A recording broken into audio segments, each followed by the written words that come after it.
I'm a 76-year-old widow who just returned to school.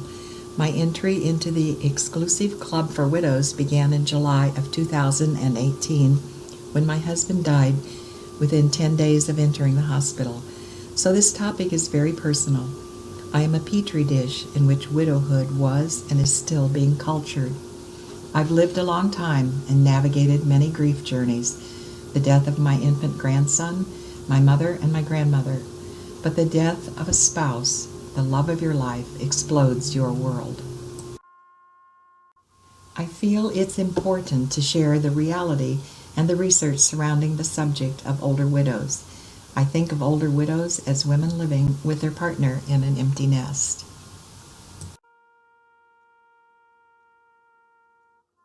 We are unique. Our grief is unique. Buried in the statistics are real women who are struggling. We are more than a piece of a pie chart or a line on a graph. Allow me to show you. All grief is not the same. Everyone grieves differently, but it is counterintuitive to say that all grief carries the same weight. The grief of widows, especially older widows, is profound for many reasons. While widowers also suffer distinctive grief paradigms, my focus is on widows. Women grieve longer than men and in a different manner. There is no standard protocol for widows, no traditions for how a North American woman in the 21st century should mourn the death of her partner.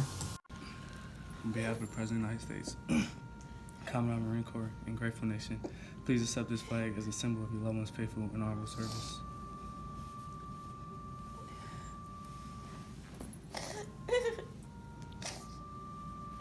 I am playing taps in the background because a plethora of widows today were married to men who served in the military, as I was.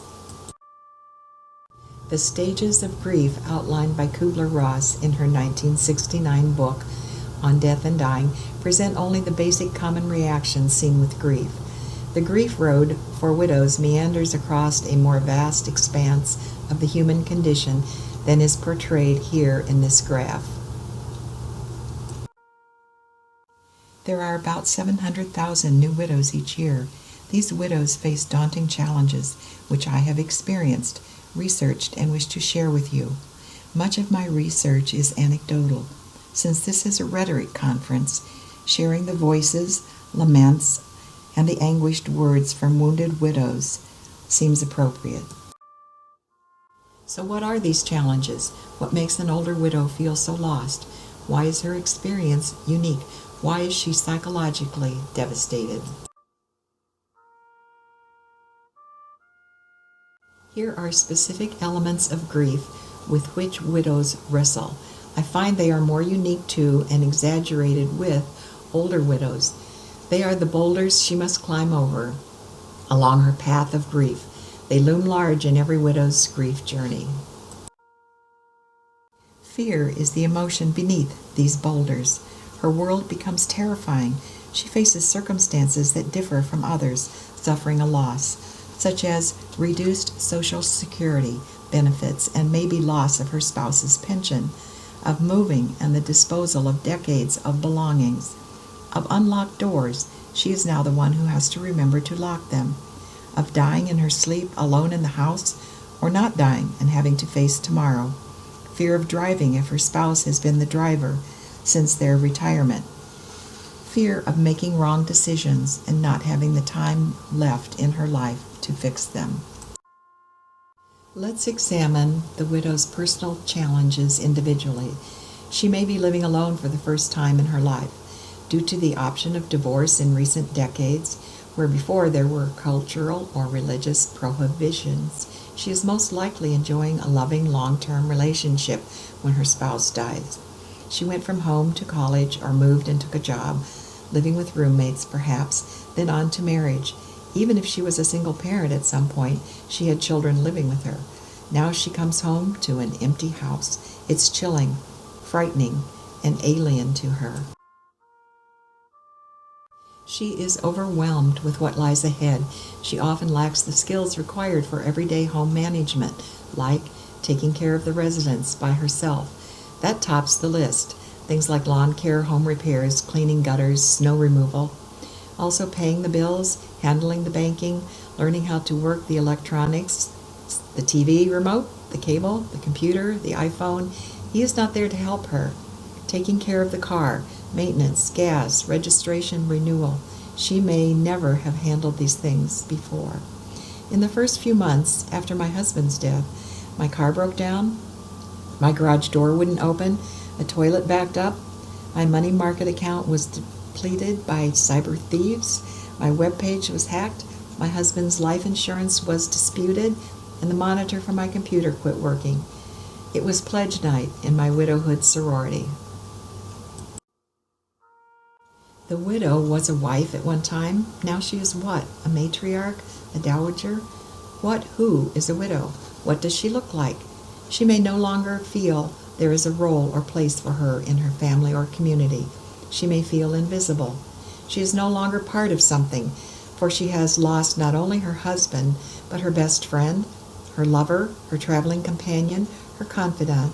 There looms a huge vacancy. As she cries, she is checking the box marked widow on her tax forms for the first time, even though she still feels married. She and her husband spoke the same language. Now she has no one who understands her the way he did. We and our must leave her lexicon. She has to change to I and my in her conversations. What are her chances of moving to the other side of sorrow and reinventing herself? Her path seems impossible. Look at the statistics. The widowhood effect, the death of the surviving spouse within a year, is real. It encompasses both widows and widowers, as does most of the research. As author Joyce Carol Oates says in her book, A Widow's Story, on the first anniversary of her husband's death, the widow should think, I kept myself alive. Next, I break down the dangers and consequences older widows encounter. They surface in all the research I've examined, and I have personally visited them all. I call them the 4 S's. Suicide is one of the most excessive causes of death among the bereaved, according to a 2005 article in the American Journal of Psychiatry. The Journal of Gerontology confirmed in a 2012 article that older people have a higher suicide rate than any other age group. Everything I've read about widows touches on the impulse they have to seek the state of oblivion, escape their sorrow, get off the path. One widow said, if the one person you need was here to be your support, you would have the strength to grieve that one person. Depression, loneliness, a daunting future, all of the elements previously listed, the trifecta of feelings I mentioned earlier, impact a widow's wish to die. What did my daughter say to me? Mom, if you want to kill yourself, there is nothing I can do about it. What did I say to my friend who was trying to help? Just give up on me. Let me die. I am a lost cause. What did I pray every night? Please, God, don't let me wake up in the morning. The unconditional love a widow once had is gone in a heartbeat. There's no one to hug her, to hold her. Even newborns can't thrive without skin-to-skin contact. Suddenly, the widow has no one to touch and no one touching her. No intimacy. Hugging a child or a grandchild is not the same. She is suffering the disappearance of her most intimate relationship. This is what widowhood looks like. This was me. This represents many. These were my exact words 2.5 years ago. Sickness is almost a given. As the statistics point out, it is not uncommon for a spouse to die within a year of her beloved. There's a 60% chance that those who have lost a spouse will experience a serious illness, according to the research. Personally, I lost 50 pounds, watched my hair thin, and my nails still won't grow. I basically didn't eat for almost a year. The death of your spouse may affect your well-being for the rest of your life. We all know that stress contributes to many health issues, and it is believed to be the reason behind the widowhood effect. One's immune system weakens, allowing previous inconsequential illnesses to become threatening. The risk of stress-induced cardiomyopathy is real and documented. The broken heart syndrome, as it's called, surfaces in many studies.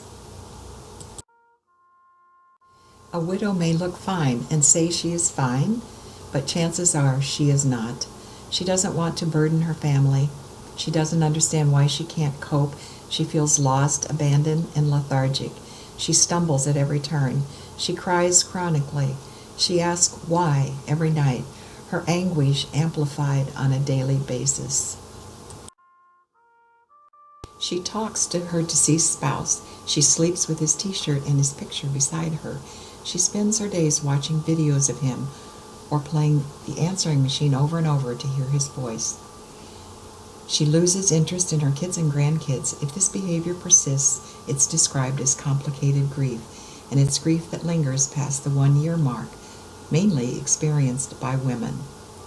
It renders the bereaved unable to heal and move ahead, accept reality, or to protect themselves from the desire for suicide. I realize now I've suffered from this extreme form of grief. It took 8 months before I accepted that I must go on alone. Being thrust into widowhood is the most cataclysmic event a woman will ever face. For many women, becoming a widow does not just mean the heartache of losing a husband, but often losing everything else as well. What now? When will her brain accept this new reality? She has lost her identity. She has no landmarks, no reference points, and no guidebook. She is living half a life, being half a person. To love is to imagine forever, but the widow is now uncoupled. She may eventually try Match.com as her family suggests and might get lucky and find a companion, but chances are she will remain alone for the rest of her life, 20 to 30 years, in a society designed for couplehood. Mental decline looms as the lonely widow settles into a niche she finds comfortable, one where she doesn't have to be the odd one in a group or pretend to be happy when she is not. It is easier to allow herself to fade into the background. She is disengaged and unable to be in the moment. She may lose things, forget things, and lose interest in family. Studies suggest bereavement might be a factor for cognitive decline associated with Alzheimer's disease. A widow loses 75% of her support base, family and friends, as revealed in the memoir, The Widowhood Effect. The non-grieving find it uncomfortable to talk with the widow or to be around her. Compounding a widow's anguished feelings of abandonment, anger, and discontent, she must still complete her widow's work, typically a widow's job. Her days may be full, but somehow she completes the tasks for which she is responsible. This is a ritual our society demands. She carries on as widows have done throughout the centuries, even though it is sometimes painful beyond belief. Every day, the widow's weeping opportunities commence again. Widows shelter at home to avoid the cliches thrown out by family and friends. Time heals, or he is in a better place, or I know how you must feel. I was devastated when my dog died last year. She wants to cover her ears when she hears unending condolences. So sorry for your loss. He's moved on, passed away, gone from us. He is not lost. He is not missing or away for the weekend. He died. He is dead. He's deceased, she screams silently. It's okay to use the word. Many of the words spoken to comfort her are hurtful and unhelpful. Although on some level she may understand that her family and friends do not know what to say, she still finds them insensitive to her pain. From the book, The Year of Magical Thinking, the quote, "Grief turns out to be a place none of us know until we reach it," unquote. Moving forward is the only option a widow has left if she has eliminated dying. While different for all, it will probably take her 3 years or more to find and accept her new identity, to build a new life. Before that can happen, she must step out of the statistics. She must realize she still casts a shadow. and that she is among the living. How to help a widow? Let her cry. Tears are nature's way of allowing the body to accept emotional overload. Science now confirms that all tears are not alike. The tears of sadness contain mood-stabilizing chemicals, including stress hormones, and also endorphins for pain relief. They are more than a show of emotions. Let her talk. Let her find in you a good listener who is not afraid of or uncomfortable with her tears. Her family is continuing with their lives. The sun comes up and the rain comes down. She is expected to be over it. Moving forward also means leaving the grief group who helped her in the initial months. She mustn't let them become enablers who keep her comfortable in her grief realm. At some point, she needs to get in the car and drive over some bridges. With each one she successfully navigates, she will find the courage to seek another one to cross. She must leave her poignant love story, step out of the past, and while remembering the happiness, she must begin her new, previously unimagined story.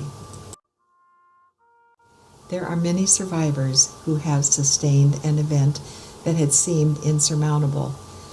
Widow warriors who have built a completely new life and found peace. They are actively writing their new story. I am one of them.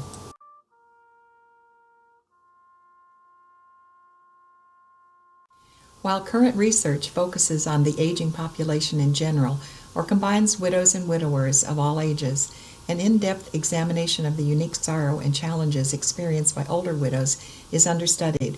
Researchers asking questions like, did you consider suicide? What or who helped you the most with your grief journey? During the first month, the third month, and the sixth month. This data should assist the professionals in their efforts to help many of these widows.